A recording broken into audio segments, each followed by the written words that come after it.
The parents of the twin toddlers who drowned at a swimming pool in West Knox County last week say today their son became a hero.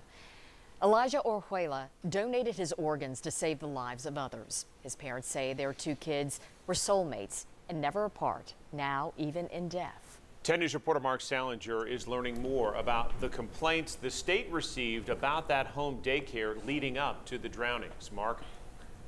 Robin and John, from January through May, the Tennessee Department of Human Services visited the home daycare center of Jennifer Sally 5 times to investigate 3 complaints. While charges are still pending, the family is grieving the loss of their children.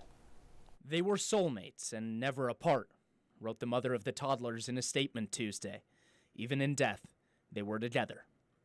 2 lives gone, far too soon. Today, Elijah became a superhero, his mother wrote. He donated his organs to save others' lives.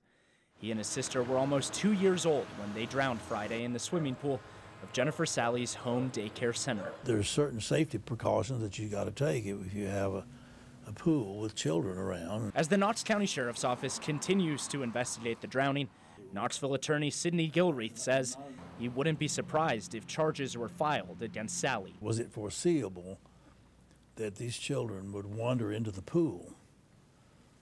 And if it was, then the property owner and the daycare center owed a duty to not let that happen. On January 24, 2018, the Tennessee Department of Human Services received the first complaint that Sally was caring for 8 children, double the number legally allowed without a license.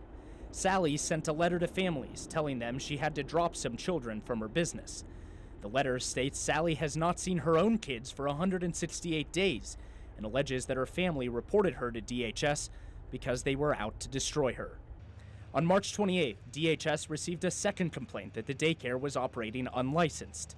Even advertising online they had space for 6 children. Sally also advertised she was CPR certified and offered swimming lessons for $150. On May 5th, a third complaint is filed. The complainant alleges Sally was paid for childcare with pain medication. 4 days later, DHS visits the home for a 5th time, finding 8 kids there. DHS employees described children laying alone in dark rooms that smelled like feces. They didn't have proper supervision. They had too many children. Now, heavy hearts remember Elijah and Alyssa. I know right now they're in heaven, their mother said, being mischievous and giggling. And the Tennessee Department of Human Services says the day of the drownings, this center did not have too many children in their home.